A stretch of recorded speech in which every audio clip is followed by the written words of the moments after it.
हो जाए तो इस पूरी वीडियो को एकदम घोल कर पी जाइएगा, एग्जाम आपका बहुत आसानी से क्रैक हो जाएगा। चलिए, तो पहला प्रश्न आपकी स्क्रीन पर है कि सर्वप्रथम विषाणु यानी कि वायरस की खोज किसने की थी? तो इनका नाम साथियों क्या था? इवानोविस्की इनका नाम था और इन्होंने ही वायरस की खोज की थी, विषाणु की खोज की थी। उसके बाद देखिए, निम्नलिखित में से किसे वर्गीकी का पितामह कहा जाता है? तो लीनियस का नाम आपको यहाँ पर याद रखना है। क्यों? क्योंकि लीनियस को ही साथियों वर्गीकी का पितामह कहा जाता है, ये भी आपको मालूम होना चाहिए। पुष्पों के अध्ययन की अगर बात करें तो पुष्पों के अध्ययन को साथियों एंथोलॉजी कहा जाता है। क्या कहा जाता है? एंथोलॉजी कहा जाता है साथियों पुष्पों के अध्ययन को। और निम्नलिखित में से सबसे छोटी कोशिका कौन सी है? तो माइकोप्लाज्मा की अगर बात करें साथियों, ये सबसे छोटी कोशिका कही जाती है। और ये क्वेश्चन साथियों आपके एग्जाम में पूछा जाता है कि सबसे छोटी कोशिका, तो माइकोप्लाज्मा सबसे छोटी कोशिका है। उसके बाद देखिए साथियों, आनुवंशिकता के नियम का जन्मदाता किसको कहा जाता है? तो मेंडल की अगर बात करें, ये आपके प्रश्न का बिल्कुल सही जवाब हो जाता है। यानी कि मेंडल को ही आनुवंशिकता के नियम का पितामह कहा जाता है या जनक कहा जाता है, जन्मदाता कहा जाता है। उसके बाद देखिए, विटामिन ए प्रचुर मात्रा में पाया जाता है किसमें? सेब में, चावल में, गाजर में या नींबू में? तो साथियों ये क्वेश्चन बहुत एग्जाम में आपसे पूछा जा चुका है। विटामिन ए की अगर बात करें, गाजर में साथियों प्रचुर मात्रा में पाया जाता है।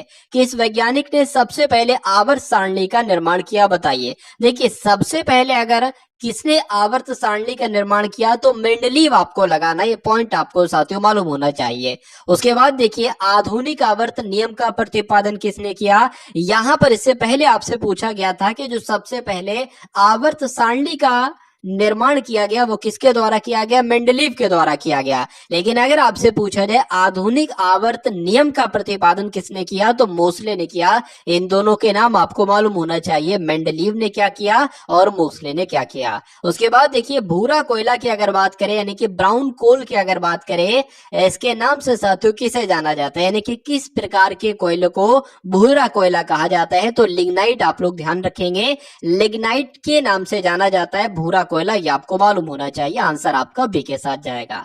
उसके बाद देखिए, दूध का पीएच मान साथियों कितना होता है? तो दूध का पीएच मान कितना होता है? 6.4 होता है। कहीं पर आपको 6.6 होता है और कहीं पर आपको 6.5, 6.4 तक अगर देखने को मिले तो वो आपको, यानी कि कुल मिला के अगर इससे नजदीकी ऑप्शन अगर कोई हो और ये ना हो तो आपको वो लगाना, जैसे 6.7 मिल जाए तो 6.7 लगा देना। तो ये बात भी आपको साथियों मालूम होना चाहिए। अब उसके बाद देखिए, रेडियोधर्मिता की खोज किसने की थी? बताइए। तो हेनरी बैक्वेरल की अगर बात करते हैं तो इनके द्वारा ही साथियों रेडियोधर्मिता की खोज की गई। आंसर आपका जाएगा बी के साथ। भाई बहुत बढ़िया, वेरी गुड क्लास। और ये क्वेश्चन देखिए साथियों बहुत इंपॉर्टेंट आपकी स्क्रीन पर है, लेकिन इसका आंसर बताने से पहले आप सभी लोग चैनल को सब्सक्राइब कर लीजिए, बेल आइकन पर क्लिक कर लीजिए, क्योंकि अगर आप चाहते हैं कि एलपी और टेक्नीशियन के एग्जाम को बहुत आसानी से आप क्रैक करें, तो ऐसा ऐसा कंटेंट मैं आपको देने वाला हूं, ऐसे ऐसे मैथ और रीजनिंग के क्वेश्चंस मैं आपको दूंगा। कुल मिला के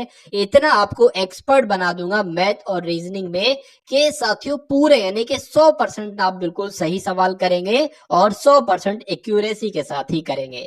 तो अगर आप चाहते हैं कम मेहनत के साथ एग्जाम को पास करना, तो चैनल को सब्सक्राइब करके बेल आइकन पर क्लिक कर दीजिए और इस वीडियो को साथियों लाइक कर दीजिएगा। वीडियो को शेयर अगर कर देंगे तो मुझे बहुत अच्छा लगेगा। देखिए, 12वें नंबर का प्रश्न में आपसे पूछा जा रहा है कि विश्व का प्रत्येक पदार्थ अत्यंत सूक्ष्म कणों से मिलकर बना है। ये बात में बिल्कुल सच्चाई 100% है। ये कथन किसका है साथियों? ये बात किसने कही थी आपसे पूछा जा रहा है। तो ये कथन किसका है? कणाद का ये कथन है। आंसर आपका बी के साथ जाएगा। न्यूट्रॉन की अगर बात करते हैं कि न्यूट्रॉन की खोज किसने की थी, तो जेम्स चैडविक के द्वारा साथियों न्यूट्रॉन की खोज की गई थी। आंसर आपका जाएगा ए के साथ। एम्पियर क्या नापने की इकाई है साथियों? तो एम्पियर क्या नापने की इकाई है? करंट नापने की इकाई है। आंसर आपका जाएगा बी के साथ। उसके बाद देखिए, डायनेमो साथियों परिवर्तित करता है, यानी कि किस ऊर्जा में परिवर्तित किया जाता है? डायनेमो के द्वारा। तो जो यांत्रिक ऊर्जा होती है ना साथियों आंतरिक ऊर्जा। यांत्रिक ऊर्जा को विद्युत ऊर्जा में अगर बदलना होता है तो किसका इस्तेमाल किया जाता है? डायनमो का इस्तेमाल किया जाता है। आंसर आपका सी के साथ जाएगा। साथियों ये पूरी जो यहाँ पर 20 क्वेश्चंस लाए हो ना, ये पूरी विज्ञान के सबसे इंपॉर्टेंट क्वेश्चंस आप देख पा रहे हैं। तो सबसे इंपॉर्टेंट क्वेश्चन 20 क्वेश्चन होंगे, उसके बाद जीके के भी एकदम टॉप लेवल के साथियों कुछ क्वेश्चंस होंगे, और कुछ क्वेश्चन साथियों करंट अफेयर के भी मैंने लिए हैं। उसके अलावा फिर आपका रीजनिंग शुरू होगा, 25 क्वेश्चंस एकदम टॉप लेवल के, और 20 क्वेश्चन साथियों मैथ के होंगे, यानी कि कुल मिला के 75 क्वेश्चन साथियों एलपी के एग्जाम में पूछे जा रहे हैं। और ये 75 क्वेश्चंस का पूरा मॉक टेस्ट आप सभी को साथियों समर्पित कर रहा हूं। चलिए, तो ध्वनि तरंगों की प्रकृति अगर आपसे पूछी जाए कि ध्वनि तरंगों की प्रकृति कैसी होती है, तो अनुदैर्घ्य साथियों प्रकृति होती है। आंसर आपका बी के साथ जाएगा। सूर्य का प्रकाश हमारे पास लगभग कितने समय में पहुंचता है? तो साथियों 8 मिनट अगर ऑप्शन में आ जाए, सेकंड ना है, आंसर क्या है साथियों? 8 मिनट आए तो 8 मिनट ही आपको लगा देना है। उसके बाद देखिए अगले नंबर का प्रश्न आपकी स्क्रीन पर देखिए। यहाँ पर अगर बात करें कि सूर्य ग्रहण के समय सूर्य का कौन सा भाग दिखाई देता है? जब सूर्य ग्रहण लगता है तो उस समय जो सूर्य का भाग दिखाई देता है साथियों, उसको क्या कहा जाता है? किरीट कहा जाता है या कोरोना कहा जाता है? आंसर आपका बी के साथ जाएगा। इनमें से कौन सा पाषाण युग के 3 प्रमुख कालों के अंतर्गत नहीं आता है?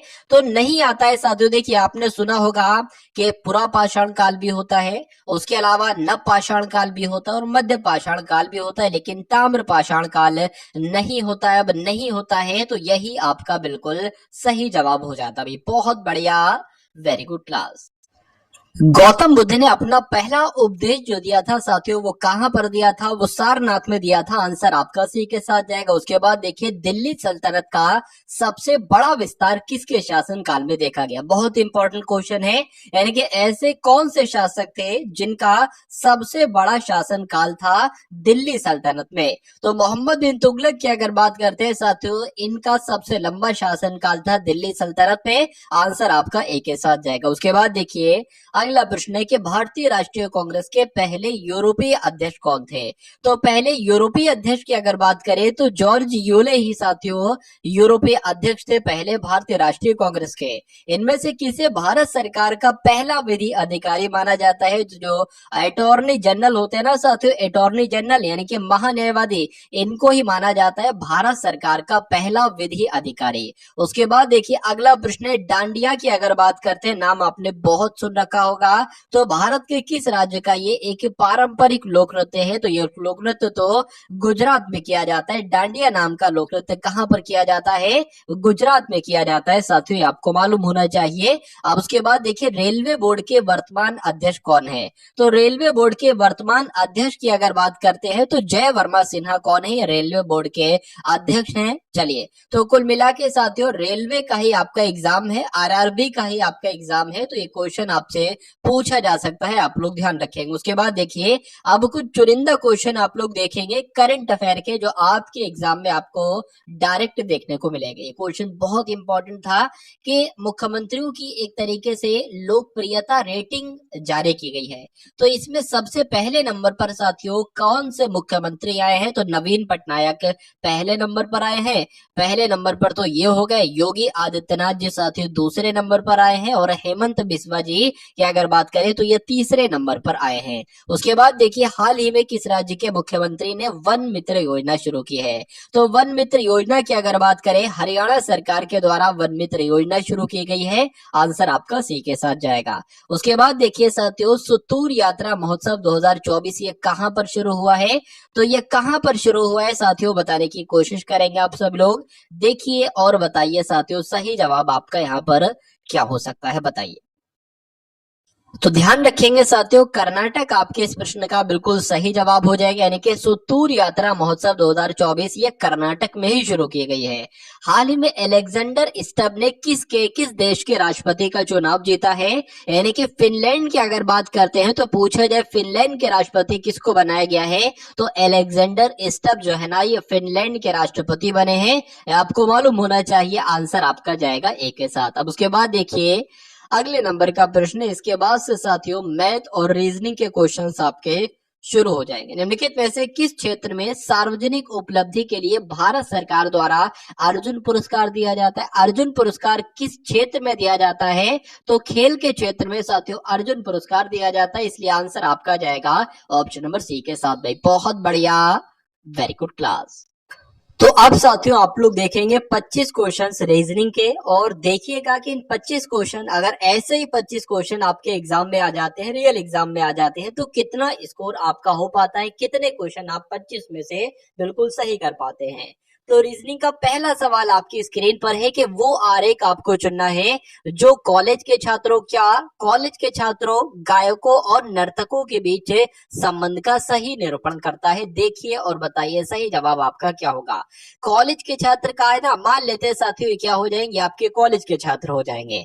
गायक मान लीजिए साथियों क्या हो जाएंगे, गायक आपके, देखिए कुछ गायक ऐसे होंगे जो कॉलेज के छात्र होंगे, कुछ गायक ऐसे होंगे जो कॉलेज के छात्र नहीं होंगे। उसके बाद कहा गया है कि नर्तक भी हैं। अच्छा भाई, तो कुछ अगर बात करें साथियों, कुछ नर्तक ऐसे होंगे जो गायक भी होंगे, कुछ नर्तक ऐसे होंगे जो कॉलेज के छात्र भी होंगे, और कुछ नर्तक ऐसे होंगे जो साथियों ना तो कॉलेज के छात्र होंगे और ना गायक होंगे। तो वो ये हो गए। तो कुल मिला के इस टाइप का साथियों आपको आरेख कहां पर नजर आ रहा है, तो ऐसा तो आपको ऑप्शन नंबर सी में नजर आ रहा है, तो यही आपका बिल्कुल सही जवाब हो जाता है। अब उसके बाद देखिए, कपड़े का संबंध साथियों जैसे धागे का संबंध जैसे कपड़े से है, वैसे ही तार का संबंध किससे होगा? छन्नी से, जाली से, रस्सी से, या साथियों टेलीग्राफ से? बताइए।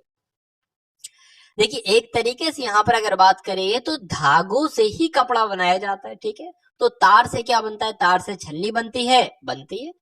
जाली बनती है, तो जाली साथियों सबसे ज्यादा उपयुक्त उत्तर होगा। रस्सी भी नहीं, टेलीग्राफ भी नहीं, यानी कि जो इसका संबंध है ना, वही इससे इसका संबंध है। आंसर आपका अगर है ऑप्शन नंबर बी के साथ तो बिल्कुल करेक्ट है।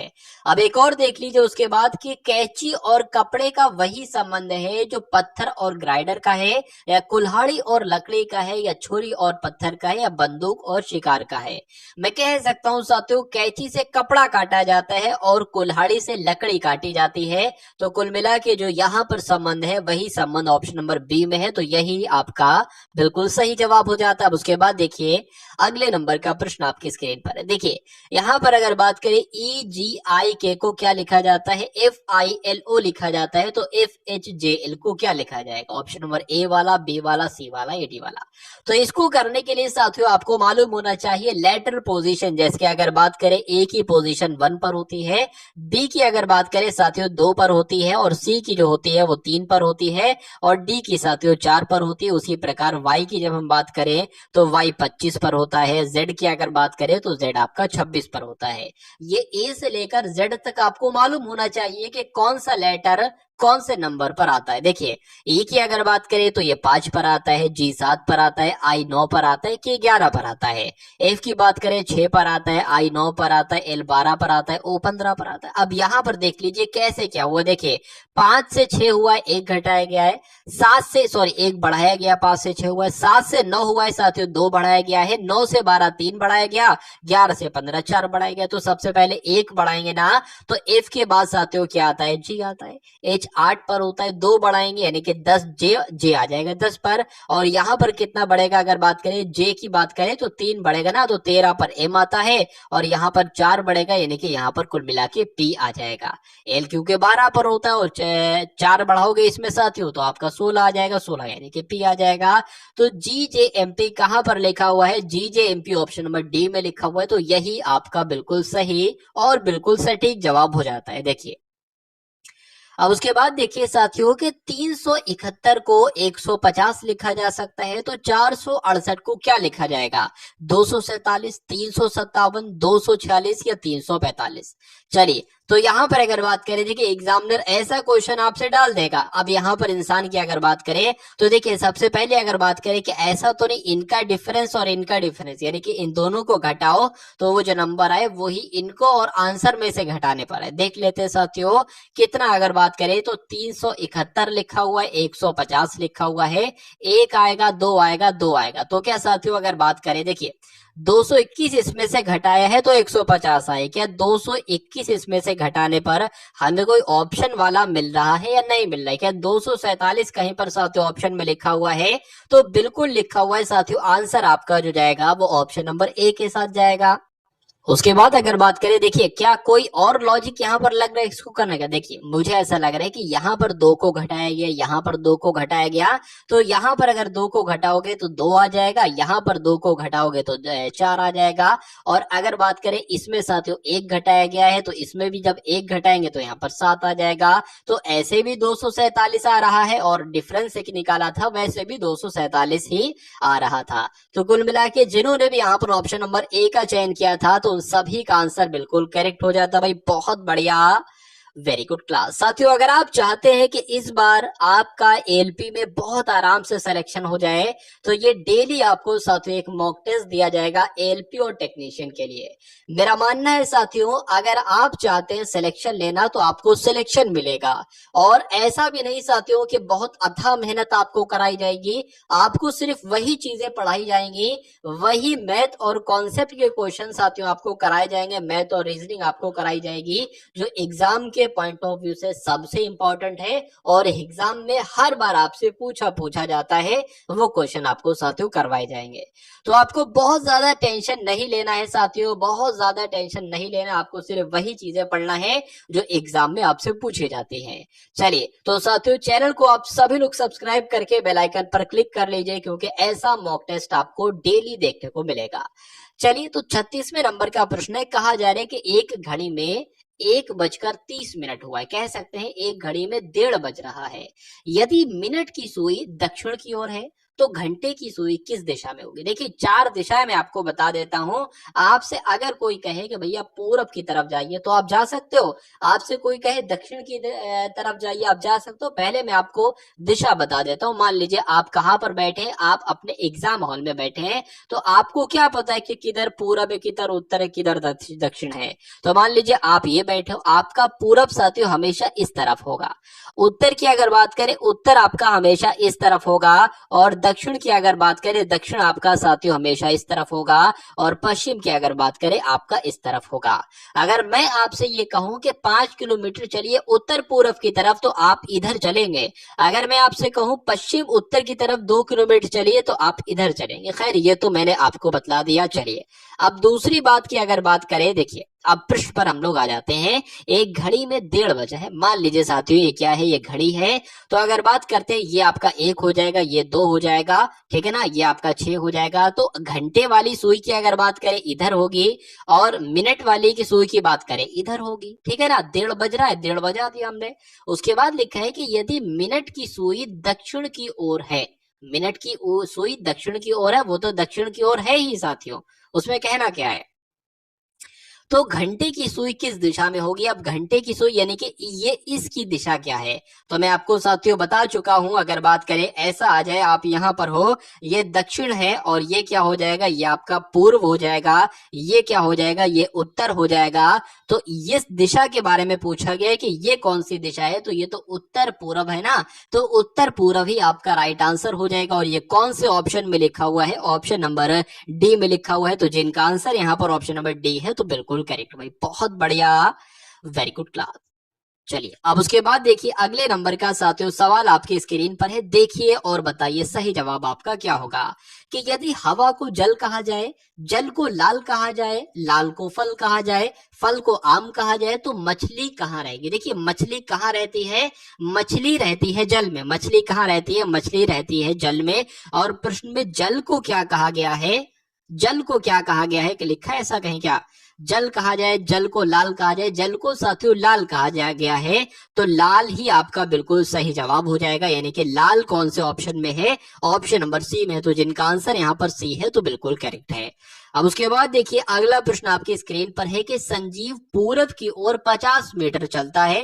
देखिए डायरेक्शन का क्वेश्चन है ना, जैसे जैसे वो कह रहा है वैसे वैसे आप कर दो। संजीव पूरब की ओर चला और डायरेक्शन में आपको बता चुका हूं साथियों कि पूरब किधर उत्तर किधर होता है, सब कुछ बता चुका हूं।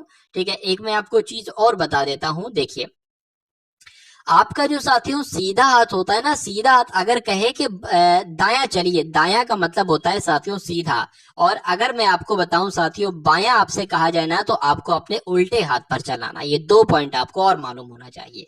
देखिए संजीव पूरब की ओर 50 मीटर चला दिया, अब उसने दाहिनी ओर मुड़ा। दाहिनी का मतलब क्या होता है, दाहिनी कह लो या दायां कह लो, दाहिनी मतलब सीधा होता है। तो वो इधर की तरफ मुड़ा और 30 मीटर चला, तो 30 मीटर हमने चला दिया। अब फिर से वो दाहिनी ओर मुड़ा, अब उसका दाहिना क्या होगा, दाहिनी ओर मुड़ा है और 50 मीटर चलता है, यानी कि अब वो साथियों दाहिनी ओर मुड़ा है और 50 मीटर चलकर साथियों अब वो यहां पर आ गया है। चलिए, तो पूछा यह जा रहा है कि अब वह अपनी मूल स्थिति से, मूल स्थिति वो थी जहां से उसने चलना शुरू किया था, तो मूल स्थिति से कितनी दूर पर है, यानी कि इसकी दूरी आपसे कुल मिलाकर पूछी जा रही है। तो देखिए जो जितनी दूरी ये होगी, अरे भाई उतनी दूरी ही तो ये होगी, तो कुल मिला के 30 मीटर साथियों आपका राइट आंसर आ जाएगा। और 30 मीटर की अगर बात करें कौन से ऑप्शन में है, तो ऑप्शन नंबर सी वाले में। अब उसके बाद देखिए अगले नंबर का क्वेश्चन आपकी स्क्रीन पर है। यहाँ पर अगर बात करें सबसे पहले 2 आया है, फिर 4 आया है, फिर 12 आ गया, फिर 48 आ गया, फिर 240 आ गया।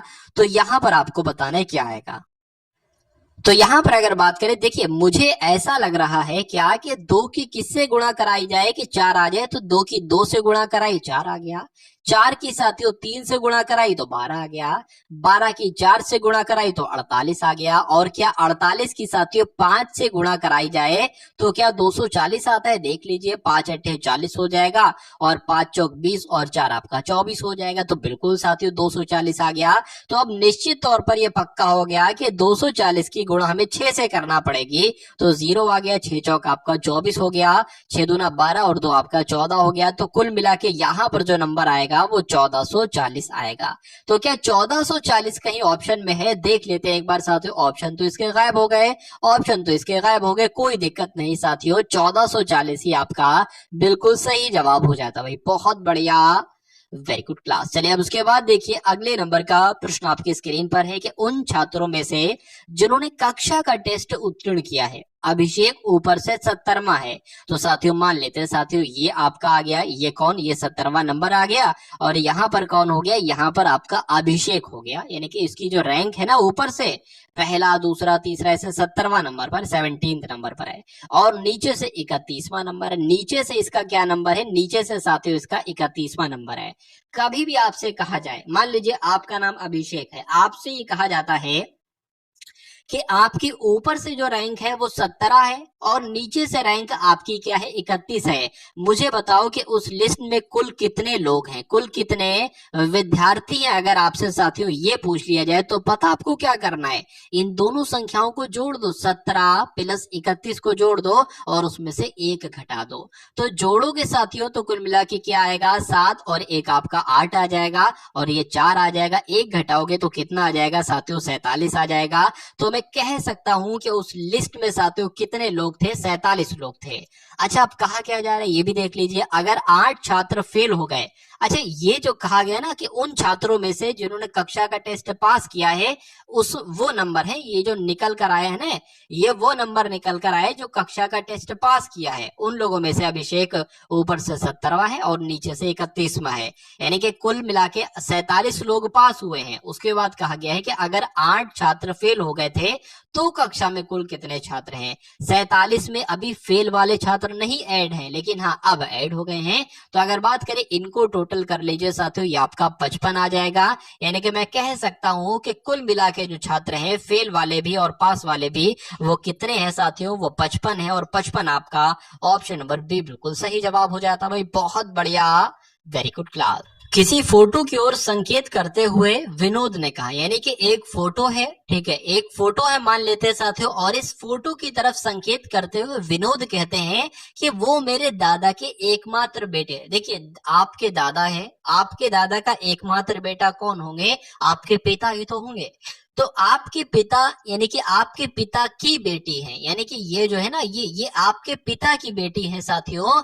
तो विनोद उस फोटो वाली लड़की से कैसे संबंधित है, यानी कि वो लड़की साथियों क्या कहेगी, तो वो लड़की क्या कहेगी साथियों, एक तरीके से ये आपसे पूछा जा रहा है। बताइए, तो वो लड़की तो भाई ही कहेगी, और चचेरा भाई भी नहीं कहेगी, वो सगा भाई कहेगी साथियों। आंसर आपका जाएगा ए के साथ, यानी कि दादा का एकमात्र बेटे कौन होंगे, आपके पिता होंगे। तो आपके पिता की जो बेटी है वो जाहिर सी बात है आपकी कौन हुई, आपकी बहन हुई। तो यहाँ पर पूछा यह गया है कि विनोद उस फोटो वाली लड़की से कैसे संबंधित होगा, यानी कि जहां पर से आ जाए ना और उससे पहले जो शब्द आ जाए, तो आपको ये देखना है कि ये क्या कहेगा इस बंदे को। तो लड़की क्या कहेगी, वो तो भाई ही कहेगी, इसलिए सही जवाब आपका जाएगा ऑप्शन नंबर ए के साथ। अब उसके बाद देखिए अगले नंबर का प्रश्न आपकी स्क्रीन पर है। यहां पर अगर बात करें, देखिए जो ट्राइंगल में जितने भी नंबर आपको दिख रहे हैं ना, सॉरी ट्रायंगल की अगर बात करें, जितने भी नंबर आपको दिख रहे हैं वो सब क्या है, वो सब डॉक्टर हैं, जिसके 25 एक डॉक्टर है, 10 नंबर भी एक डॉक्टर है, 4 नंबर भी एक डॉक्टर है। उसके बाद अगर बात करें खिलाड़ी की बात करें, तो 7 नंबर एक खिलाड़ी है, 20 नंबर भी एक खिलाड़ी है, 4 नंबर भी एक खिलाड़ी है। और जो आयत में आप देख रहे हैं साथियों, ये सब कलाकार हैं। अगर मैं आपसे ये पूछूं कि मुझे ये बताइए कि मुझे ऐसा कौन सा नंबर है जो डॉक्टर भी है और कलाकार भी है, तो आपको क्या बताना चाहिए, आपको 10 नंबर बताना चाहिए, क्योंकि ये कलाकार में भी आ रहा है और डॉक्टर में भी आ रहा है। अगर मैं आपसे ये पूछूं कि एक ऐसा नंबर बताइए जो खिलाड़ी के अंतर्गत भी आए और कलाकार के अंतर्गत भी आए, तो आप कौन सा नंबर बताएंगे, तो आप 20 नंबर बताएंगे। लेकिन अगर मैं आपसे ये पूछूं कि मुझे एक ऐसा नंबर बताइए जो कि डॉक्टर भी हो, खिलाड़ी भी हो और कलाकार भी हो, तो कौन सा वो नंबर बन रहा है साथियों, सिर्फ और सिर्फ मेरे हिसाब से 4 बन रहा है। ठीक है ना। तो अब उम्मीद करता हूं इसका पूरी बात आपको समझ में आ गई होगी। आप प्रश्नों की तरफ देखिए कि कितने डॉक्टर ऐसे हैं जो खिलाड़ी और कलाकार दोनों हैं। बहुत शानदार क्वेश्चन साथियों आपकी स्क्रीन पर। कितने डॉक्टर ऐसे हैं जो खिलाड़ी भी हैं और कलाकार भी हैं, ठीक है ना। देख लेते हैं साथियों क्या आपका यहाँ पर सही जवाब हो सकता है। देखिए कितने डॉक्टर, तो डॉक्टर तो आपके साथियों ये हो गए, ठीक है। कितने डॉक्टर ऐसे हैं जो खिलाड़ी और कलाकार दोनों है, तो खिलाड़ी और कलाकार दोनों है, यानी कि ये आपका सही जवाब हो जाएगा। तो कुल मिला के इस प्रश्न का आपका सही जवाब जो जाएगा वो ऑप्शन नंबर बी यानी कि 4 के साथ जाएगा। अब उसके बाद देखिए अगला प्रश्न है, कितने कलाकार खिलाड़ी हैं, आपसे पूछा जा रहा है, यानी कि कितने ऐसे कलाकार हैं जो खिलाड़ी भी हैं। कितने कलाकार ऐसे हैं जो साथियों खिलाड़ी भी हैं। तो मुझे ऐसा लगता है एक तो ये कलाकार ऐसा है जो कि खिलाड़ी भी है, और ये एक कलाकार ऐसा है जो खिलाड़ी भी है। इसमें ये नहीं कहा गया है कि वो डॉक्टर ना हो, तो इसलिए हम ये भी ले लेंगे साथियों कुल मिला के। तो 20 और 4 कितने हो जाएंगे, 24 हो जाएंगे, और 24 ही आपका बिल्कुल सही जवाब हो जाएगा। और 24 साथियों कौन से ऑप्शन में आपको दिख रहा है, तो 24 की अगर बात करें साथियों ऑप्शन नंबर ए में आपको दिख रहा है, और यही आपका बिल्कुल सही जवाब हो जाता है। भाई बहुत बढ़िया, वेरी गुड क्लास। अब उसके बाद देखिए अगला प्रश्न है, कितने कलाकार ऐसे हैं जो ना तो खिलाड़ी हैं। क्या पूछा जा रहा है, कितने कलाकार ऐसे हैं जो ना तो खिलाड़ी हैं और ना ही डॉक्टर हैं। चलिए तो इसका भी साथियों सही जवाब आपको देख लेते क्या हो सकता है। क्या पूछा गया था कि कितने कलाकार हैं जो खिलाड़ी भी ना हो और डॉक्टर भी ना हो। चलिए तो यहां पर अगर बात करते हैं साथियों कितने कलाकार ऐसे, तो मुझे तो सिर्फ ऐसा 40 दिख रहा है जो कि खिलाड़ी भी नहीं है और डॉक्टर भी नहीं है। तो आंसर आपका जो जाएगा वो किस ऑप्शन के साथ जाएगा, देख लेते हैं साथियों। 40 ऑप्शन के साथ जाएगा, और 40 ऑप्शन कहां पर है, ऑप्शन नंबर डी में है। उसके बाद देखिए अगला प्रश्न आपकी स्क्रीन पर है। देखिए यहां पर देखिए जब हम बात करते हैं साथियों इस क्वेश्चन के सही जवाब की क्या हो सकता है, बताइए। चलिए कौन सा चित्र कुत्ते, पालतू और बिल्लियों को दर्शाता है, ये कुल मिलाकर आपसे साथियों पूछा जा रहा है, बताइए।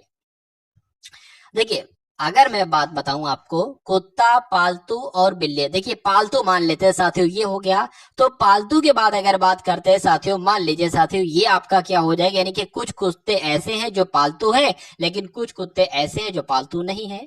बिल्लियों की अगर बात करें तो ऐसा भी होता है, कुछ बिल्लियां जो ऐसी होती हैं जो पालतू हैं लेकिन कुछ बिल्लियां ऐसी होती हैं जो पालतू नहीं है। तो कुल मिला के ऐसा चित्र आपको कौन से ऑप्शन में नजर आ रहा है, तो ऐसा चित्र तो साथियों आपको ऑप्शन नंबर ए में नजर आ रहा है। तो यही आपका बिल्कुल सही और सटीक जवाब हो जाता है। कौन सा चित्र मेजे, कुर्सियों और फर्नीचर को दर्शाता है, ये आपसे अब साथियों पूछा जा रहा है। बताइए। देखिए फर्नीचर मान लेते ये हो जाएगा और फर्नीचर के अंतर्गत ही मेजे भी आ जाएंगी, कुर्सी भी आ जाएगी। तो ऐसा साथियों चित्र आपको कौन सा नजर आ रहा है, तो ऐसा चित्र आपको साथियों ऑप्शन नंबर सी नजर आ रहा है। तो ये कुल मिला के आंसर जो होगा ना वो इसमें से साथियों होगा, किसमें से, इसमें से ऑप्शन नंबर सी होगा, जो कि ऑप्शन नंबर सी में ही लिखा हुआ है। उसके बाद देखिए कौन सा चित्र बैगन, मांस और सब्जियों को सही तरीके से दर्शाता है। अब देखिए साथियों और बताइए सही जवाब आपका क्या होगा। देखिए कौन सा चित्र बैगन, मांस, सब्जी, मान लेते हैं सब्जियां आपकी ये हो गई और सब्जियों के अंतर्गत ही बैगन आता है, लेकिन मांस तो एक अलग चीज है। तो ऐसा आपको साथियों आरेख कौन से ऑप्शन में नजर आ रहा है, ये एक बार हम लोग साथियों देख लेते हैं। तो ऐसा कहां पर है साथियों, ऐसा तो आपका ऑप्शन नंबर डी में है। तो देख लेते हैं साथियों, डी है आपका आंसर। कहां पर, डी आपका जो लिखा है ना वो ऑप्शन नंबर सी में लिखा है। तो ऑप्शन नंबर सी आपका बिल्कुल सही जवाब हो जाता भाई। बहुत बढ़िया, वेरी गुड क्लास। उसके बाद देखिए साथियों, जैसे कि यहाँ पर बताया गया है कि रेडियो का संबंध श्रोता से है, तो फिल्म का संबंध साथियों किससे होगा, प्रसारण से होगा, दर्शक से होगा, आलोचक से होगा या अभिनेता से होगा। तो यहाँ पर अगर बात करें साथियों, श्रोता का यानी कि रेडियो का संबंध जैसे श्रोता से है वैसे फिल्म का संबंध होगा दर्शक से, इसलिए सही जवाब आपका जो जाएगा वो ऑप्शन नंबर बी के साथ जाएगा। उसके बाद देखिए साथियों, अगले नंबर का प्रश्न आपके स्क्रीन पर है। अगर बात करें कि गाय का संबंध किससे है, गाय का संबंध यहाँ पर बताया गया है बछड़े से है, तो शेरनी का संबंध किससे होगा। देखिए गाय के बच्चे को एक तरीके से कहा जाता है बछड़ा, तो शेरनी के बच्चे को क्या कहा जाएगा साथियों, शेरनी के बच्चे को कहा जाता है शावक। तो जिन लोगों का भी आंसर यहाँ पर, जो लोग भी साथियों ऑप्शन नंबर डी के साथ है तो बिल्कुल करेक्ट हो जाता है। अब उसके बाद देखिए अगले नंबर का प्रश्न आपके स्क्रीन पर है, देखिए और बताइए सही जवाब आपका क्या होगा। बताइए। देखिए यहाँ पर अगर बात करें कि कब का संबंध किससे है, समय से है, यानी कि कब कहा जाएगा तो समय बताया जाएगा। अब अगर कहाँ पूछा जाए तो क्या बताया जाएगा, घन बताया जाएगा, दिन बताया जाएगा, घड़ी बताया जाएगा या स्थान बताया जाएगा। तो कहाँ पूछा जाएगा तो साथियों स्थान बताया जाएगा, और कब पूछा जाएगा तो समय बताया जाएगा। तो कुल मिला के जवाब अगर आपका भी ऑप्शन नंबर डी के साथ तो बिल्कुल करेक्ट है। अब उसके बाद देखिए अगले नंबर का प्रश्न आपकी स्क्रीन पर है, कथन है आपके सामने और दो निष्कर्ष आपके सामने, आपको देखना है कथन को पढ़ने के बाद कौन सा निष्कर्ष सही है और कौन सा निष्कर्ष गलत है। यहाँ पर कहा गया है कि सभी कैंची, मान लेते हैं साथियों ये क्या हो जाएंगी, ये कैंची हो जाएंगी। चलिए, तो कहा गया है कि सभी कैंचियां जो है साथियों, वो सभी कैंचियां क्या है, सभी कैंचियां चाकू हैं, तो सभी कैंची हमने चाकू बना ली। कुछ कैंची तलवार है, मान लेते साथियों क्या, मान लेते साथियों इतनी आपकी क्या हो जाएंगी, इतनी कैंचियां आपकी क्या हो जाएंगी साथियों, इतनी कैंचियां आपकी तलवार हो जाएंगी। चलिए अब देख लेते हैं निष्कर्ष की अगर बात करते हैं ना साथियों कि कुछ चाकू तलवार हैं, कुछ चाकू तलवार है। देखिए इतनी कैंचियां क्या हो गई आपकी, इतनी कैंचियां आपकी क्या हो गई साथियों, अगर बात करें तलवार हो गई, बिल्कुल सही। तो ये वाला हिस्सा साथियों क्या कहलाएगा, ये भी तो चाकू ही है ना। तो कुछ चाकू तलवार है, ये बात बिल्कुल सही है। और अगर बात करें सभी कैंचियां जो है ना वो सभी कैंचियां चाकू हैं, तो अगर साथियों ये वाला पार्ट है इसकी बात करें तो कुल मिला के तलवार तो है ही, ठीक है। कैंची, कुछ कैंचियां भी तलवार है और कुछ चाकू भी तलवार है, तो ये आपका बिल्कुल सही हो जाएगा। उसके बाद अगर बात करें साथियों कि सभी तलवार चाकू हैं, नहीं साथियों इतने तलवार ना तो चाकू है ना कैंची है, तो ये आपका गलत हो जाएगा। यानी कि एक बिल्कुल आपका सही हो जाएगा। और ऐसा कहां पर लिखा हुआ है कि केवल निष्कर्ष एक सही है, ऐसा ऑप्शन नंबर ए में लिखा हुआ है, तो यही आपका बिल्कुल सही जवाब हो जाता है।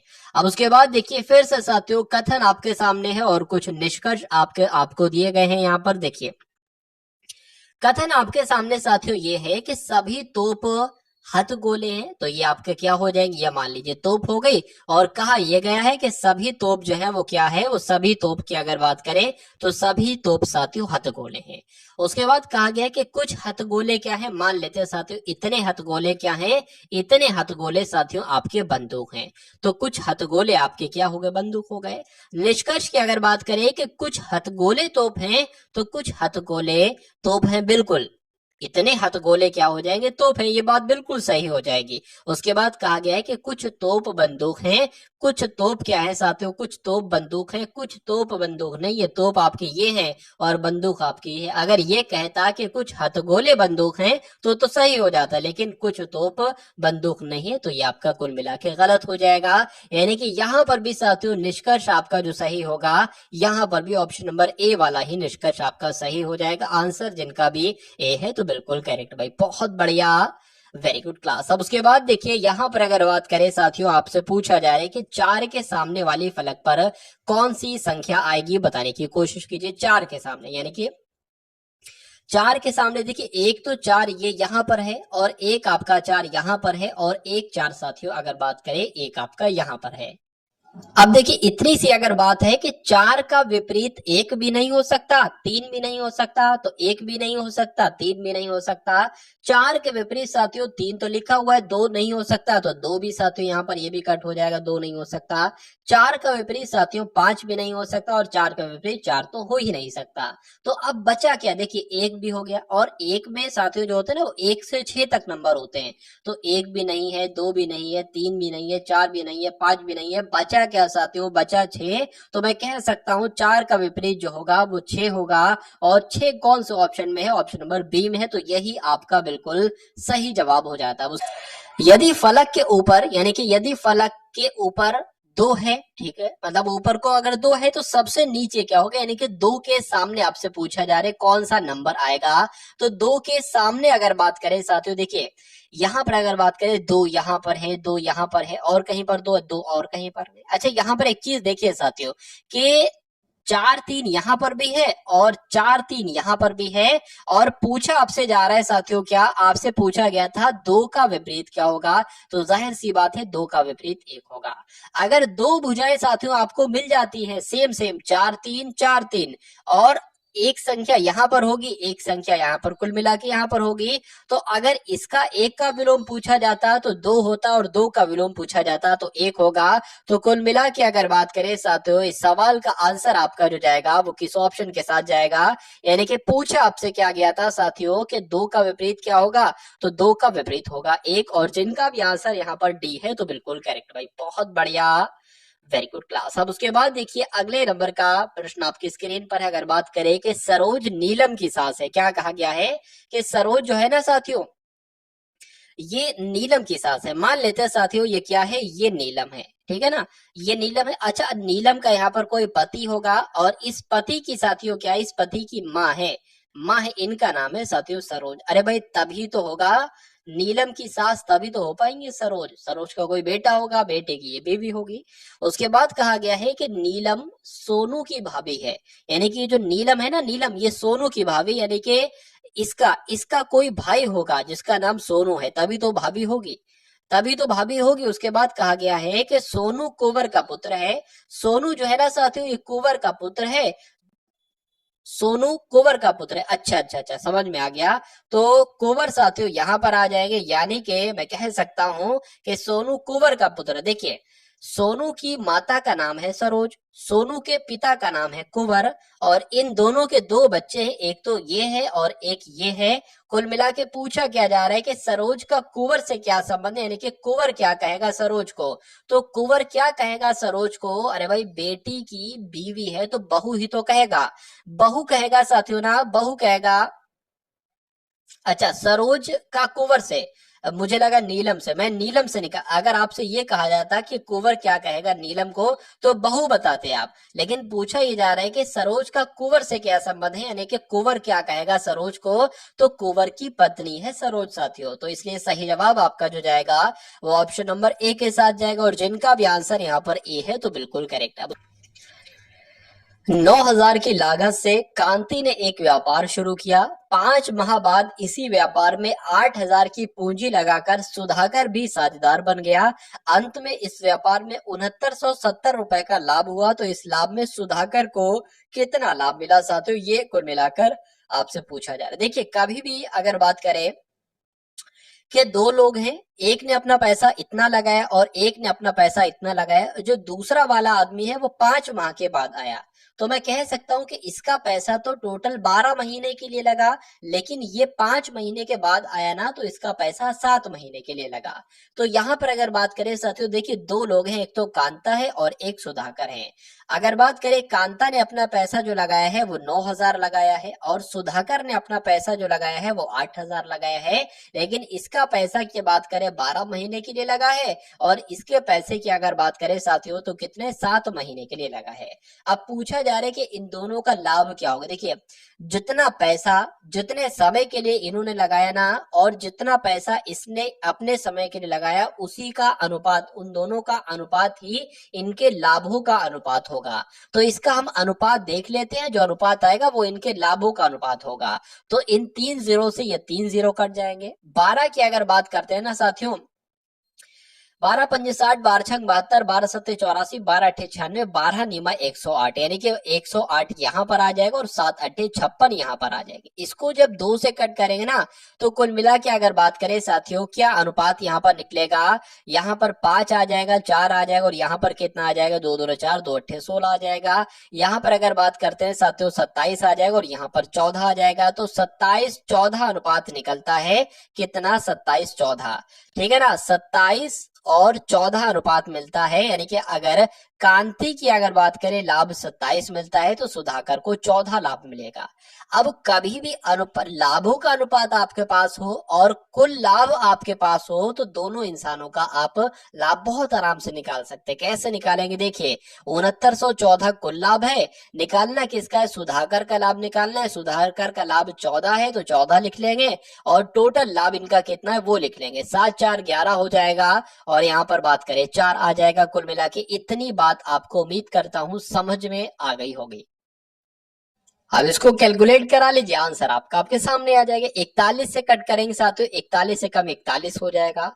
अब यहाँ पर साथियों कितना बचेगा, यहाँ पर साथियों 8 बचेगा, यहाँ पर 2 बचेगा, और यहाँ पर ये आपका 7 आ जाएगा, और इतना आ जाएगा। उसके बाद अगर बात करेंगे साथियों 41 की अगर हम गुणा कर दे 7 से, 41 सत्ते, देखिए 41 से कम 41 हो गया, 41 सत्ते कितना हो जाएगा, 41 सत्ते की बात करेंगे तो यहाँ पर कितना आ जाएगा, देखिए 41 सत्ते यहाँ पर करा लेते हैं, 7 आ जाएगा, 7 चौक 28 हो जाएगा, यानी कि पूरा पूरा कट जाएगा 7 बार में, और 0 लगाए तो 0 आ जाएगा, यानी कि 170 जो लाभ होगा। 170 की अगर बात करें, यहाँ पर अगर बात करें, अब इसकी गुणा 14 से भी तो कराना है, 170 की गुणा 14 से भी तो कराना है, तो 170 की गुणा साथियों किससे, 14 से करा लो, आंसर आपका आपके सामने आ जाएगा। चलिए, 17 कम 17, 17 दूना 34, 17 तीन 51, 17 छक्कू 68 हो जाएगा, ठीक है ना। 17 कम 17 हो जाएगा, 8 आ जाएगा साथियों, और यहाँ पर 13 का 3 आ जाएगा, यहाँ पर 2 आ जाएगा, यानी कि और 0 का 0 लगा लीजिए। तो मैं कह सकता हूँ 2380 रुपए साथियों सुधाकर को एक लाभ के रूप में मिलेंगे। और 2380 कौन से ऑप्शन में है, ये तो ऑप्शन नंबर सी में है, तो यही आपका बिल्कुल सही जवाब हो जाता है। उसके बाद देखिए अगले नंबर का प्रश्न आपकी स्क्रीन पर है, देखिए और बताइए सही जवाब आपका क्या हो सकता है। देखिए यहाँ पर अगर बात करें कि कितने समय में 3% वार्षिक 3% साधारण वार्षिक ब्याज की दर से 8,000 रुपए का ब्याज उतना ही होगा जितना कि 4% साधारण ब्याज की वार्षिक की दर से 5 वर्ष में 6,000 होगा। तो इसमें क्या है, कुछ नहीं है साथियों, एक फॉर्मूला आपको मालूम होना चाहिए, SI बराबर PRT बटे 100, ठीक है ना। तो देखिए यहाँ पर अगर बात करें कितने समय में, तो यहाँ पर समय एक तरीके से निकालना है, ठीक है ना। चलिए, तो यहाँ पर मूलधन कितना है, 8,000 है, मूलधन साथियों 8,000 हो जाएगा। मूलधन की बात करें कितनी दर लग रही है, तो 3% दर निकल रही है। उसके बाद पूछा गया है, समय पूछा गया है, और बटे में 100 आ जाता है, ये आपको भी मालूम होगा। यानी कि ये जो है ना साथियों, ये किसके बराबर है, ये इसके बराबर है, ऐसा कहा गया है, तो इसके बराबर है ये। अब यहाँ पर अगर बात करें 8,000 ब्याज का उतना ही ब्याज होगा जितना कि 4% साधारण वार्षिक ब्याज की दर से 5 वर्ष में 6,000। तो यहाँ पर मूलधन क्या हो जाएगा, 6,000 हो जाएगा। 4% वार्षिक दर से कितने समय के लिए, 5 वर्ष के लिए, बटे 100 यहाँ पर भी हो जाएगा। यहाँ पर अगर बात करते हैं ना साथियों, तो देखिए इस 100 से साथियों ये 100 कैंसिल हो जाएगा, इस 100 से आपका ये 100 कैंसिल हो जाएगा, यानी कि अब आपके पास जो आया है 8 × 24, यानी कि 240T बराबर यहाँ पर कितना आ जाएगा, 5 चौक आपका 20 आ जाएगा, 20 गुणा 60 कितना हो जाएगा, मैं कह सकता हूँ 1200 हो जाएगा। ठीक है, 1200 हो जाएगा। तो उसके बाद अगर बात करें साथियों, टी बराबर आपका क्या हो जाएगा, 1200 बटे 240, यानी कि जीरो से साथियों जीरो कट जाएगा।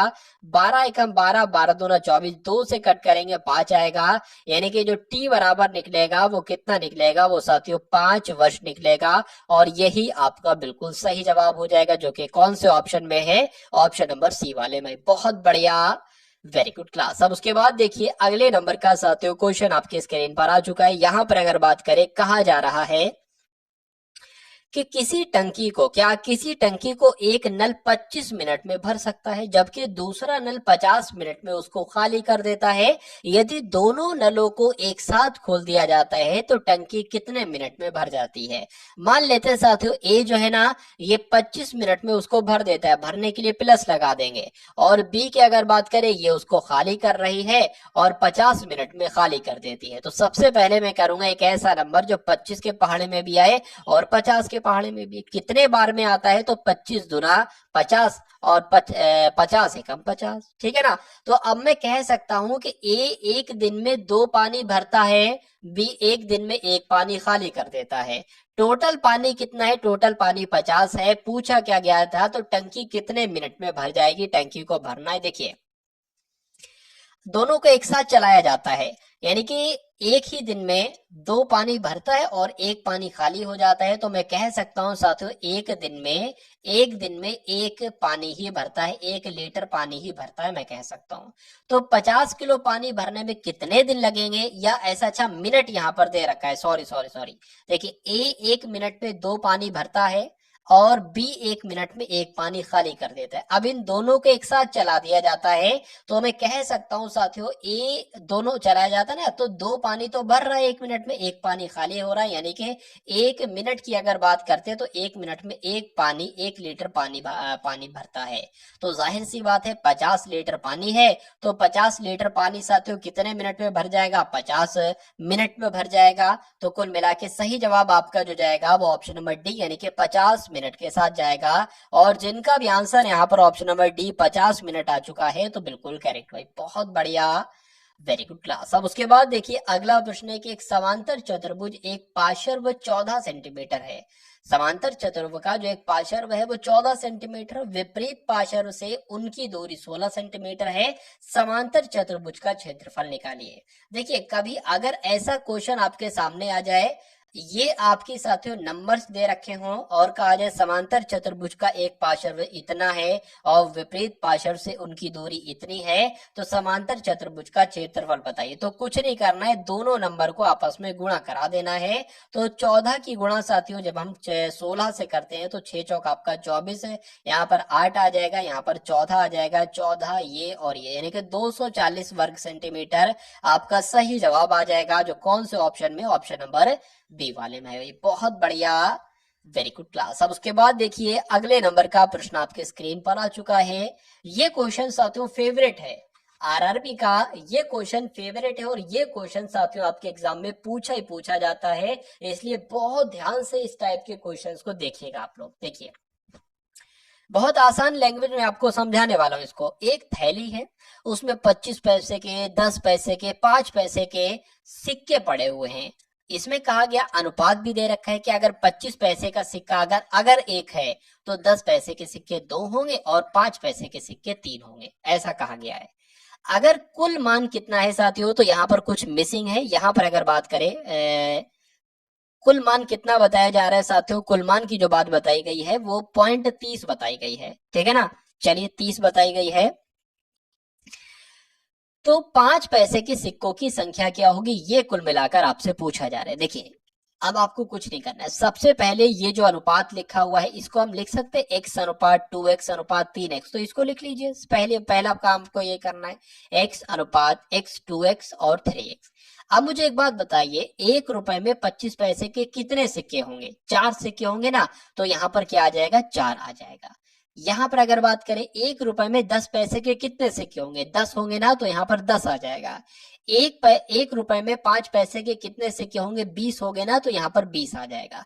और इनकी कुल रकम अगर इन सभी को जोड़ देते, क्योंकि इसमें कहा गया है कि कुल मान कितना है, 30 आता है, तो इनको जोड़ने पर साथियों कितना आता है, 30 आता है। अब उसके बाद देखिए इस 2 से साथियों ये 10 कटेगा, तो यहाँ पर 5 आ जाएगा। ठीक है ना। अब अगर साथियों बात करते हैं, देखिए अब यहाँ पर कुछ नहीं, यहाँ पर x है, यहाँ पर 5 है, तो अब इसकी ऐसा करो, गुणा करा लो। 5 की x से कराओगे तो 5x हो जाएगा। उसके बाद 4 की x से कराओगे तो 4x हो जाएगा। नीचे आपका क्या हो जाएगा, 4 पंजे आपका 20 हो जाएगा, प्लस आपका 3x बटे 20 हो जाएंगे, बराबर क्या आ जाएगा, 30 आ जाएगा। अच्छा देखिए यहाँ पर भी 20 है, यहाँ पर भी 20 है, तो एलसीएम हो जाएगा, यानी कि 20 यहाँ पर आ जाएगा, और ये आपका क्या हो जाएगा साथियों, ये आपका 9x हो जाएगा। 9x प्लस 3x बराबर 12x हो जाएगा, तो 12x बटे 20 बराबर 30 हो जाएगा। अब अगर बात करते हैं साथियों 12x बराबर, अब 30 की गुणा किससे हो जाएगी, 20 से हो जाएगी, तो मैं कह सकता हूँ x बराबर यहाँ पर तो 600 आ जाएगा, भाग में 12 आ जाएगा। ठीक है, इतनी बात आपको समझ में आई। अब अगर साथियों बात करते हैं 12 एकम 12, 12 पंजे 60 हो जाएगा, यानी कि x बराबर आपका जो निकलेगा वो 50 निकलेगा, बहुत आसानी से। ये पॉइंट नहीं होगा शायद, ये 30 रुपए ही होगा। चलिए, अच्छा पूछा क्या जा रहा है, ये देख लीजिए, 5 पैसे के सिक्कों की संख्या क्या है। तो भाई 5 पैसे के सिक्कों की संख्या तो 3 बताई गई थी, यानी कि 3x की वैल्यू आपसे पूछी जा रही है। x की वैल्यू आपको पता है 50 है, तो 3x की वैल्यू क्या होगी, 50 तिया 150 हो जाएगी, और 150 ही साथियों आपका सही जवाब हो जाएगा। अगर पूछा जाता 10 पैसे की, क्या 10 पैसों की सिक्कों की संख्या क्या है, तो 10 पैसे के सिक्कों की संख्या 2x है, यानी कि 50x बराबर है, तो 2x बराबर 100 हो जाएगा। ऐसे ही 1x बराबर 50 हो जाएगा। तो कुल मिला के जो भी आपसे एग्जामिनर पूछता सभी कुछ आप बता देते, कोई दिक्कत है आपको महसूस नहीं होती। चलिए, उसके बाद देखिए, किसी संख्या को अगर 119 से भाग दिया जाता है, देने पर शेषफल 19 बचता है। इस संख्या को अगर 17 से भाग दिया जाए तो शेषफल क्या बचेगा। इस स्ट्रक्चर से आपके एग्जाम में क्वेश्चंस आता ही आता है। बस होता क्या है, एक ये नंबर चेंज कर दिया जाता है, एक ये नंबर, एक ये नंबर, पूरा क्वेश्चन का स्ट्रक्चर सेम होता है। तो अब मैं इसको आपको एक छोटी सी ट्रिक बता रहा हूं, जो 15 सेकंड में आप इसका बहुत आराम से सॉल्यूशन निकाल सकते। देखिए, कहा गया है किसी संख्या को 119 से भाग देने पर 19 शेषफल बचता है, तो इस संख्या को 17 से भाग दिया जाए तो क्या शेषफल बचेगा। तो कुछ नहीं करना है आपको साथियों, 17 से भाग दे देनी है 19 से, और देखना है क्या शेषफल बचेगा। जो शेषफल बचेगा वही आपका उत्तर होगा, यानी कि इस नंबर से आपको मतलब ही नहीं। 19 की भाग दे दो 17 से, 17 की भाग दे दो 19 से, तो कितना शेषफल बच रहा है साथियों, शेषफल तो यहाँ पर 2 बच रहा है। 2 बच रहा है ना साथियों, तो 2 ही आपका बिल्कुल सही जवाब हो जाएगा। और जिनका भी आंसर यहाँ पर 2 है तो बिल्कुल करेक्ट है। ए बी की तुलना में 3 गुना सक्षम कारीगर है, ठीक है, इसलिए वो एक काम को बी की तुलना में 60 दिन कम में पूरा कर लेता है। तद अनुसार वे दोनों मिलकर कार्य करते हैं, तो वो कार्य कर सकते हैं कितने दिनों में, ये आपसे पूछा जा रहा है। देखिए यहाँ पर साथियों 2 लोग बताए गए हैं, एक तो ए बताया गया है और एक बी बताया गया है। यहाँ पर एक चीज ये कही गई है कि ए जो है ना, ए ये बी की तुलना में 3 गुना सक्षम है, यानी कि अगर ए 3 काम करता है तो ये 1 काम करता है, ऐसे कह सकते हैं। और ये क्या बताया गया है साथियों, एक तरीके से क्षमता यहाँ पर बतलाई गई है। अच्छा, उसके बाद यहाँ पर लिखा हुआ है कि इसलिए वो एक कार्य बी की तुलना में 60 दिन कम में कर देता है। यानी कि अगर मैं कहूं कि अगर ए एक दिन में 3 काम करता है, बी एक दिन में 1 काम करता है, ठीक है ना, तो अगर मैं कहूं यानी कि ए जो काम 1 दिन में करेगा वही बी काम साथियों 3 दिन में करेगा, इसका मतलब ये होगा। लेकिन यहाँ पर कहा गया है यहाँ पर कहा गया है कि इसलिए बी एक कार्य को इसलिए वो एक कार को बी की तुलना में 60 दिन कम में कर देता है। अब इनका जो एक तरीके से डिफरेंस है ना, वही 60 है। अगर हम इसको x मान ले और इसको 3x मान ले तो इनका डिफरेंस क्या होगा, 2x होगा ना। तो साथियों 2x बराबर जो है ना वही 60 है। ये बात आपको समझ में आई है ना, ठीक है। तो कुल मिला के x बराबर क्या हो जाएगा, x बराबर 30 हो जाएगा। पूछा क्या गया है, तो दोनों मिलकर वो काम करें तो कितने दिन में पूरा कर पाएंगे। चलिए इसमें भी कोई दिक्कत नहीं है कि अगर साथियों x बराबर 30 हो जाएगा और ये आपका 90 हो जाएगा, यानी कि a एक काम को 30 दिन में करता है और b एक काम को 90 दिन में करता है, तो दोनों मिलकर वो काम करें तो कितने दिन में कर पाएंगे। साथियों साफ साफ लिख लेते हैं कि a एक काम को 30 दिन में करेगा, b एक काम को 90 दिन में करेगा। यहां तक आपका क्लियर हो गया था। अब पूछा गया कि दोनों मिलकर अगर काम को करें तो वो कितने दिन में पूरा करेंगे। देखिए एक ऐसा नंबर ले लीजिए जो कि 30 के पहाड़ में भी है और 90 के पहाड़ में भी है, तो 90 होता है। 30 तिया साथियों 90 और 90 एकम 90, यानी कि मैं कह सकता हूं ए एक दिन में 3 काम करता है, बी एक दिन में 1 काम करता है और टोटल काम कितना है 90 है। तो यहाँ पर अगर बात करें साथियों टोटल काम 90 है और एक दिन में दोनों मिलकर 4 काम कर पा रहे हैं, तो ये टोटल काम कितने दिन में करेंगे साथियों। कट करें तो 45 आ जाएगा, नीचे 2 आ जाएगा।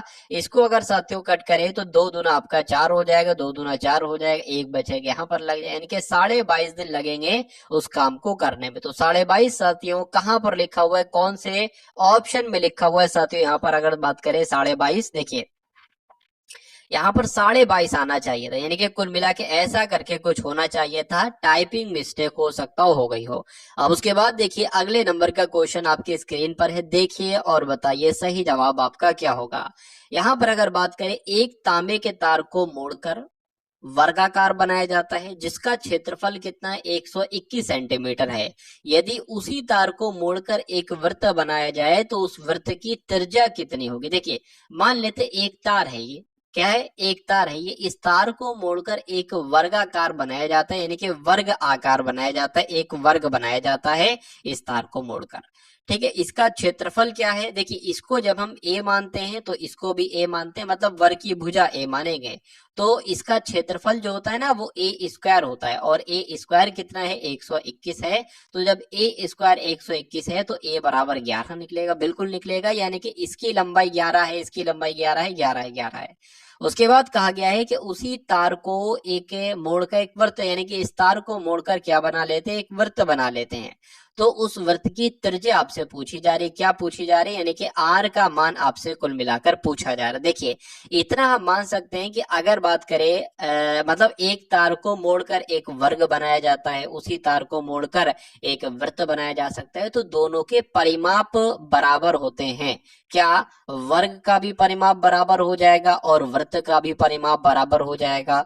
ठीक है, और वर्ग का परिमाप क्या होता है 4a होता है, 4a होता है, और इसका परिमाप क्या होता है साथियों 2πr होता है। चलिए तो अब अगर बात करें a की वैल्यू तो हमें पता है 21 है, तो 4a की वैल्यू क्या हो जाएगी 44 हो जाएगी, बराबर क्या आ जाएगा 2, पाई की वैल्यू क्या आ जाएगी 22/7 आ जाएगी। आर आपको निकालना है, अरे भाई आर ही तो निकालना है ना।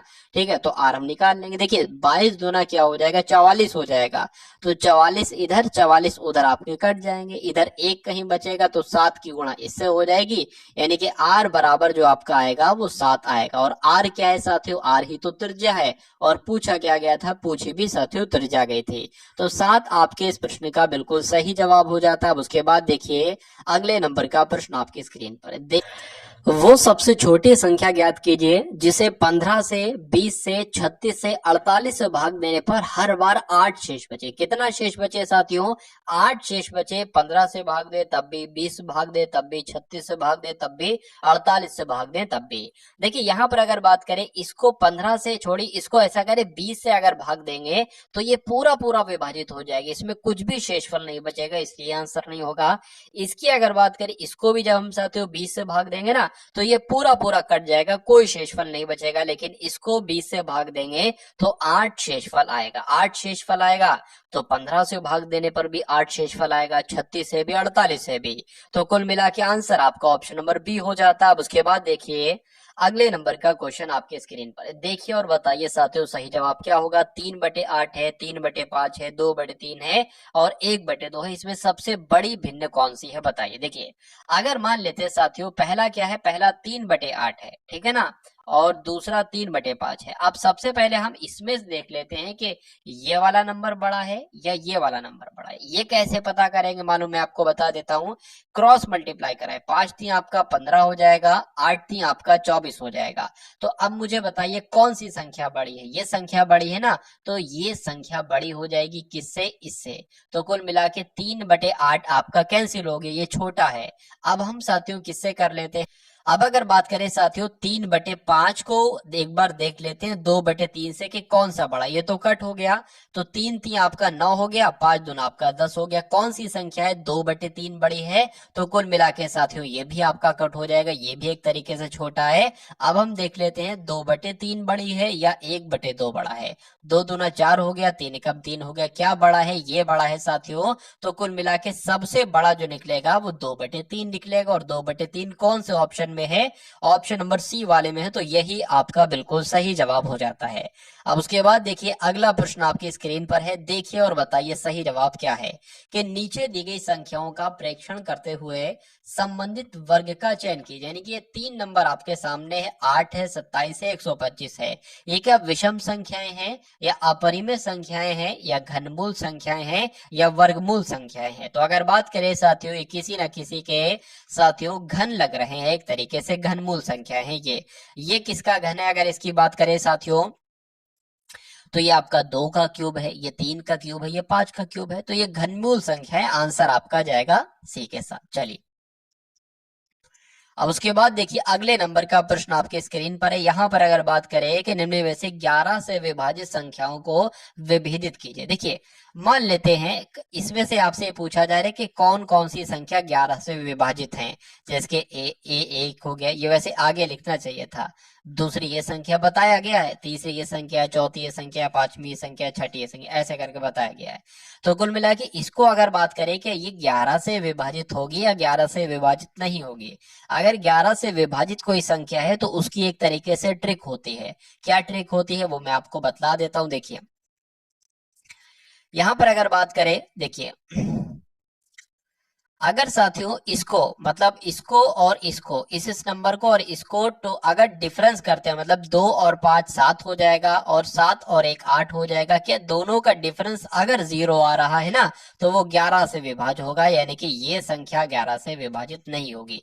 इसको ट्राई करते हैं एक बार। 2761 है अगर बात करें, मतलब 2 और 6 जुड़ जाएगा 8 हो जाएगा और 7 और 1 जुड़ जाएगा 8 हो जाएगा। अगर दोनों का डिफरेंस 0 है तो वो संख्या 11 से विभाज्य होगी, यानी कि ये संख्या 11 से विभाज्य होगी, ये वाली संख्या साथियों। ठीक है ना। अब 2684 की अगर बात करें तो 2684 को भी देख लेते हैं। 2684 की अगर बात करें देख लेते हैं। 2 8 कितना हो जाएगा, 10 हो जाएगा। 6 4 कितना हो जाएगा, 10 हो जाएगा। तो ये 0 आ रहा है, ये भी 11 से विभाजित हो जाएगी, ये भी आपकी 11 से कुल मिलाकर विभाजित हो जाएगी। क्या ये विभाजित होगी, यहीं पर देख लेते हैं। 2 और 9 11 हो जाएगा, 6 और 0 ये नहीं होगी कुल मिला के। इसकी बात करें 4 और 1 5 हो जाएगी और 5 और 0 5 हो जाएगी, ये भी साथ ही विभाजित हो जाएगी। इसकी अगर बात करें 4 और 6 और यहाँ पर 6 6 में से 6 ये भी 0 ये भी हो जाएगी कुल मिला के। तो मैं कह सकता हूँ साथियों 2 3 2 3 5 6 2 3 5 6 कहां पर लिखा हुआ है, 2 3 5 6 साथियों ऑप्शन नंबर डी में लिखा हुआ है। तो यही वाली संख्या जो है ना ये क्या हो जाएगी साथियों, यही आपके विभाजित हो जाएंगे। उसके बाद देखिए अगले नंबर का प्रश्न आपके स्क्रीन पर देखिए और बताइए सही जवाब आपका क्या हो सकता है, बताइए। यहाँ पर अगर बात करें कि एक लड़के से किसी संख्या को 53 से गुणा करने के लिए कहा गया, गलती से उसने उस संख्या को 35 से गुणा कर दिया। मतलब एक संख्या मान लीजिए ये है, ठीक है, किसी संख्या को इस एक संख्या को 53 से गुणा करने को कहा, यानी कि 53 से गुणा करने के लिए कहा गया, लेकिन गलती से उसने उस संख्या को 35 से गुणा कर दिया। चलिए इस प्रकार उसका सही उत्तर से कितना कम आया, 1206 कम आया साथियों। गुणा की जाने वाली संख्या क्या थी आपसे पूछा जा रहा है।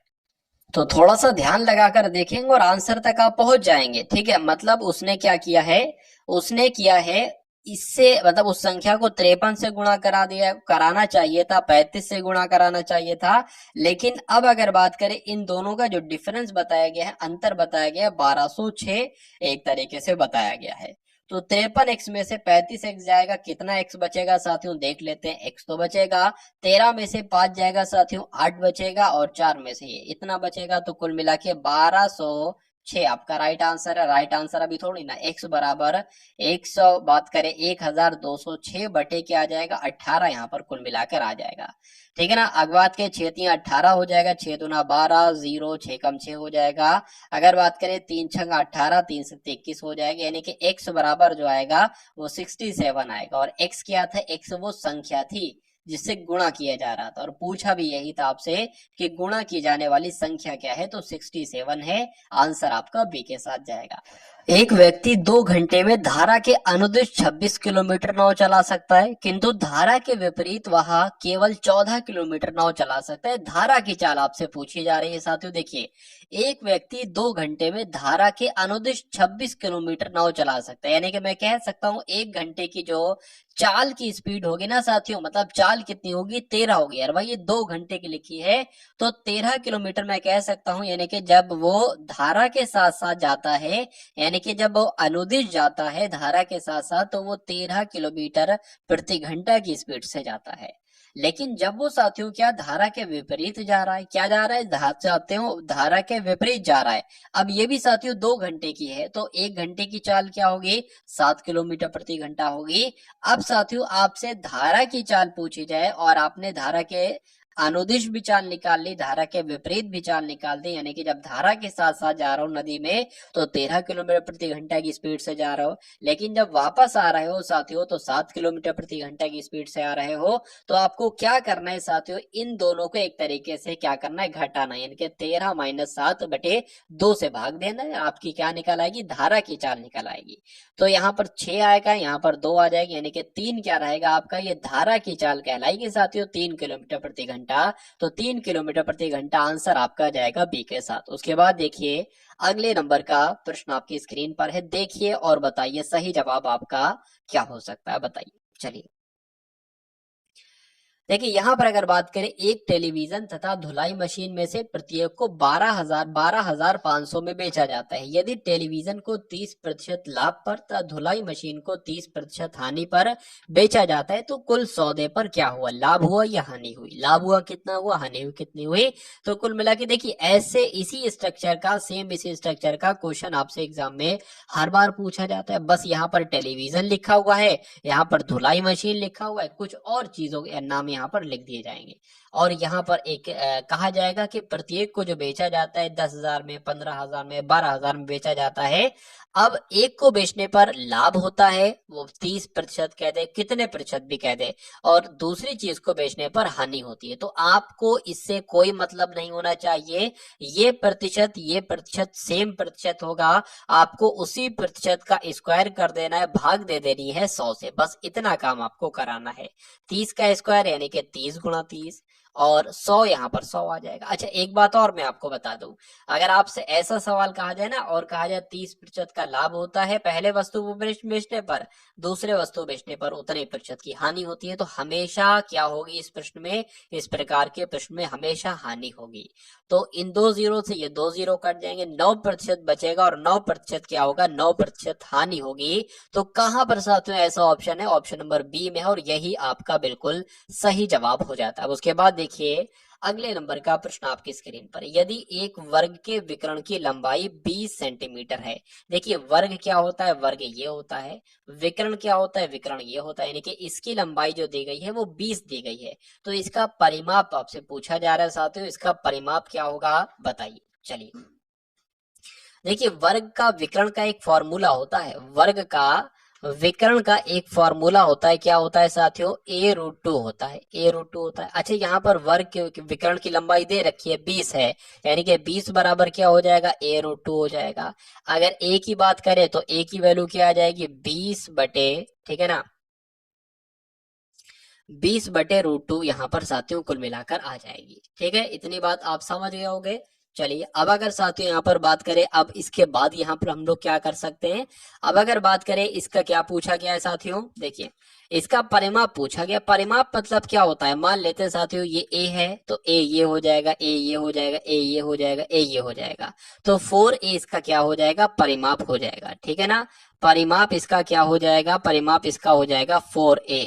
तो a की तो वैल्यू हमें पता है 20/√2 है, ठीक है। परिमाप निकालने के लिए इसकी 4 से गुणा करा देंगे, परिमाप आपका निकल जाएगा, यानी कि 20/√2, 20/√2 गुणा आपका क्या आ जाएगा 4 कुल मिलाकर यहाँ पर आ जाएगा, ठीक है। इतनी सी बात साथियों आप लोग उम्मीद करता हूँ समझ गए होंगे। अब देखिए क्या करना है, देखिए यहाँ पर लिखा हुआ है 20, यहाँ पर लिखा हुआ है साथियों √2। अगर इसकी हम जब बात करते हैं, किसकी बात करते हैं, तो इसको हम 2 गुणा में बदल सकते हैं, बिल्कुल साथियों बदल सकते हैं 2 गुणा में, ठीक है। अब अगर बात करें 20/√2, यहाँ पर 1 तो 2 लिख देंगे, और अब हमें इसको हटाना है ना, तो इसको हम 1 2 की जगह पर क्या लिख सकते हैं, √2 बिल्कुल लिख सकते हैं, 1 2 की जगह पर √2 लिख सकते हैं। अब इस √2 से ये √2 आपका कैंसिल हो जाएगा, 20 दूना आपका 40 हो जाएगा और √2 हो जाएगा, यानी कि 40√2 आपका आंसर आ जाएगा। तो 40√2 के ऑप्शन में है तो बिल्कुल है, इसलिए आंसर आपका जाएगा ऑप्शन नंबर ए के साथ। देखिए वैसे आंसर आपका यहीं पर हो जाता, आंसर आपका यहीं पर हो जाता, लेकिन इस टाइप का आंसर